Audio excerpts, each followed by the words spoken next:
Deadline, Chapter 12.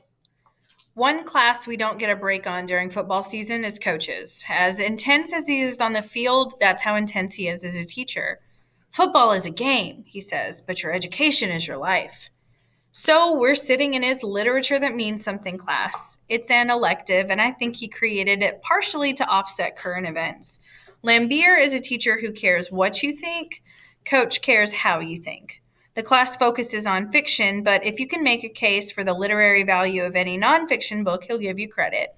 Then you have to make a class presentation sometime during the quarter, and the more discussion you generate, the better your grade. He warns you when you sign up that you better be serious. There are advantages to attending a small school, he said a few months ago on the first day of class. Small classes, lots of individual attention, all that, but subject material is necessarily limited. And if you get a bad teacher for, say, English, you've got him for 4 years and there's no escape. By the way, if you happen to think you got a bad teacher for English, I encourage you to keep it to yourself. The most important commodity you can take on to college with you is the ability to think logically, to organize your ideas and present them orally or on paper. Learn to do that and you'll fool a lot of profs. I'm tempted to say you'll thank me for putting you through what I'm going to put you through in this class, but you're teenagers, subhuman forms that don't thank anyone for anything until it's way too late. Just kidding. So today I have my hand in the air because I haven't had a lot of luck getting my point of view across in Lambier's class. I want to change my book to the autobiography of Malcolm X. There is a collective groan, not for any bias against Malcolm, I think, but for the repetition. Coach smiles. Like I told you earlier, I've heard about your obsession with Malcolm. What? Where'd you hear that? What obsession? It's not an obsession. Malcolm is my life. I live and breathe Malcolm, but it's not an obsession. In the teacher's lounge, he says, Mr. Lambier tells me you're trying to hijack the curriculum. Well, it ain't working, I say, so I'll try here. There is no curriculum here, Coach says, which makes it all the easier to hijack. Might I remind you, he says, that the autobiography of Malcolm X is close to 500 pages. We're over halfway through the semester. You're going to have to read like the wind. What were you reading? David Sedaris, right? You sure you want to give that up? I don't tell Coach I'm rereading Malcolm X, so it won't take that long. He's right. I was reading Sedaris because I consider him a true American. First of all, he's like as funny as they get. And he's a gay guy who just stands up and says he's gay and writes right on past you if you have that bias. And he teaches you that humans are humans and funny is funny. And I picked him because I needed as much laughter as I could get. But I'll read him anyway. Rudy is translating Malcolm into real time, so I might as well milk it for all it's worth. I don't think anyone in the school should be allowed to read that book, Sylvia Longley says. Coach says, I'll be sure you're not required to read it. It's hard to take Sylvia seriously. She's pretty smart, but she's waiting patiently for her first original thought. And while she's waiting, she gives her dad's. He's the state senator from our county, and to him, intellectual freedom is the freedom to believe what he believes. If he didn't already have a job, he could be Lambier's teaching partner. The scariest part about him, according to my dad, is that he gets elected. You couldn't require me to read it, she says. Sylvia has down that nose turned up, lips slightly parted, tongue smacking thing like she invented it. Nor would I try, Coach says, and because we live in a democracy, you couldn't require that anyone else not read it.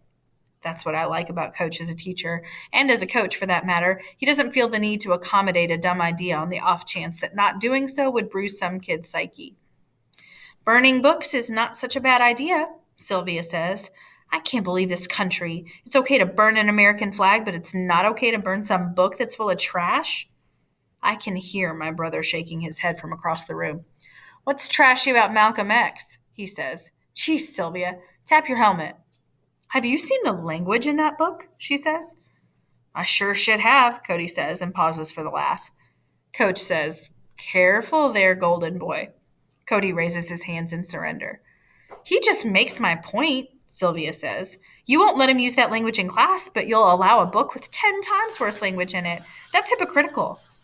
Not really, Coach says. The language in a book represents the time and conditions. It's history. And the only reason I don't let him use it in class is I don't want someone complaining to Mr. Phelps. Personally, I don't care about that language one way or the other. Mr. Wolf said that word loud and clear, and I don't see one student bleeding. I'm just following the rules so I can keep my job and win football games. I'll say it again, Sylvia says. We can burn the flag. We should be able to burn books. Coach stands up. You know what? You're right. Let's do it. He starts for the door. We sit, watching. Come on, he says. Sylvia's right. We can burn the flag. We can burn a book. My brother says, Can we burn a witch? Sylvia glares at him like a viper. If we can find one who doesn't mind, Coach says. Let's go. In the library, Coach marches directly to the shelf where Malcolm resides, snags a copy, and walks to the desk while our entire class watches from the hall. Susie March, the student librarian this period, says, You don't have to check it out, Mr. Banks. I know you'll bring it back. Coach pulls out his wallet and hands her a 10. Actually, I won't be bringing this one back, he says, and we disappear down the hall while Susie stares at Alexander Hamilton. Out on the front lawn, Coach breaks a few small, dead branches off a tree, makes a teepee with them, gathers us close to block the chilly late fall wind. When he gets a little fire, he adds the first 3 or 4 pages of Malcolm. Malcolm is quite flammable. He rips out some more pages and lays them one by one. When it's going good, he puts the rest of the book on. Malcolm goes up in smoke in no time flat. There, Coach says as the flames burn down. We said what we had to say about the autobiography of Malcolm X. I feel good. How about you guys?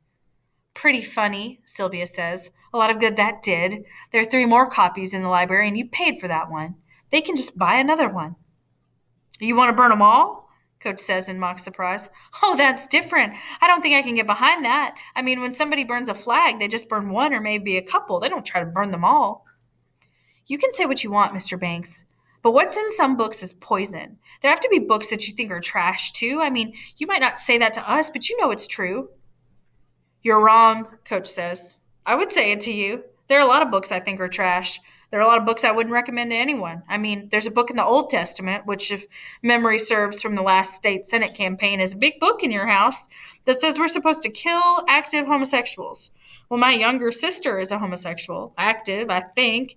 He waves his hand over our little band of book burners. And if statistics bear out, so are at least 1.5 of you guys. Just doesn't seem right to kill you. This is so stupid, Sylvia says, but Coach ignores her. But I don't want the Old Testament banned, he says, for 2 reasons. I don't want a bunch of parents coming after me in the middle of the night with torches. And more important, I'm pretty sure you can read that book and not go out and kill homosexuals because you have other information that tells you that's not okay and because you have a brain. Sylvia is stomping away by this time, and Coach just lets her go. He probably feels bad for embarrassing her, but it was a good lesson. I suppose now 1 or 2 of you will want to burn a flag, but I'm going to have to let you do that on your own, and I'd appreciate it if you do it off school grounds because I'm going to have a hard enough time explaining this to Mr. Phelps at the next teachers' meeting. Hey, Zeus, good to see you. You too, my friend. You check out that book burning thing today? Your coach knows how to make a point. Sylvia Longley, I say. She looks good, but man, she could give you a permanent headache. Sylvia's playing the game the best way she knows how, he says. Just seems like she'd be smarter. She's plenty smart, she's just scared. The boogeyman in her game is loss of control. It's easy to get her on her case, but if Sylvia Longley gives up her belief, she risks losing her dad. Most of us would burn a few books to keep that from happening. So I should have agreed with her? I didn't say that. What makes this game interesting is that it's interactive. You have to deal with the Sylvia Longleys of the universe, and she has to deal with the Ben Wolfs. Everyone gets a set of controls when they walk on. I changed the subject. I kind of miss Marla. She was a nice young woman. What do you miss? You know, someone to talk to, that I could tell everything. You have the great confessor in your bedroom, and you need someone to talk to. I'm talking about someone real. If you prick me, do I not bleed? I can't prick you to find out. He turns his palms toward me. Bright red blood trickles from scars on each palm. Jesus, Jesus, don't do that. It's creepy. He laughs. I love that trick. It's not a trick when you're in somebody's dream. Anybody can do anything in a dream. And what's with the scars on your palms? Are you trying to tell me that you're really... Nah, he says. I'm just messing with you. So, what would you talk with Marla about that you can't tell me? I get that if I say it, I throw us into a paradox. Nothing that I can't to tell you, really. I've been messing with Lambier about Malcolm X, but I'm really interested. Very misunderstood guy in your culture. Rudy says the same thing. He's turning into a whole different guy off the sauce, by the way. You had a lot to do with that, Jesus says. Yeah, I say. Me and the nutrients. You and your company, he says. When there's no connection, people die. Malcolm X is probably a pretty good meeting point for the two of you. Well, as you can probably tell from a universe away, I'm nuts about Dallas. It's like I couldn't have imagined her. I couldn't have dreamed her up to want her. She's tough and she's sad, and you should see her with her little brother. He smiles. Ah, right, you have. I'm worried. I think she might really like me, like want to spend time with me even after graduation. And, well, I'm not going to be around. And you're worried about her expectations. Yeah, maybe you should tell her, he says. I've thought about that, but man, once people know, nothing will be the same. What really worries me is that she feels big time betrayed by her uncle and all the people who were supposed to take care of her. If she finds out I lied now, then you're right. She finds out at some point anyway. And whether I'm alive or not, she feels betrayed. And if you're not alive, she never hears why. God, even in my dreams, I'm getting dilemmas I can't solve. She's worried she's ruined by her uncle, but we both know that can't happen, right? People don't get ruined like that, awful as that is. The only truly ruined people are those who believe they are. That can't be right. Ah, but it can. I can't believe that. I look at him harshly. What if you lived in a culture where every father had sexual relations with every daughter before the age of 10? What if it was just what was done? What if you were considered a horrible parent if you didn't do that and would lose your child? What if every girl in the world was chastised if she missed that coming of age event? My mind spins. Or what if it was to be done by the oldest uncle as it happened to your friend? What if only girls who had not had that experience were put on the outside? Even in my dream, I'm silent. Don't get this wrong, Ben. You don't have time. That is a hugely challenging event for Dallas Suzuki because it is a secret and it carries seeming awfulness. It keeps her from telling the truth. People who feel ruined or scared all the time simply can't tell the truth. When she can tell it, own it instead of letting it own her, she'll be fine. So I'm supposed to go to Dallas and say, like, let's have sex. There's nothing wrong with you. It's only in your head. Jesus laughs big. If you want her to hand you yours, you're not supposed to tell her anything. You're supposed to make sure you never treat her as if she's ruined. And I realize if I don't tell her the truth about myself, I'm treating her as if she's ruined, as if she can't take it. Jesus says, so what else? It's like he's doing this inventory, reminding me I have limited time. Football's going good, I say finally. Coach keeps telling us our only job is to make sure we leave nothing on the field in these last 2 games. I've got my brother up to speed on our next opponent, Timberline, who could take us without Sooner.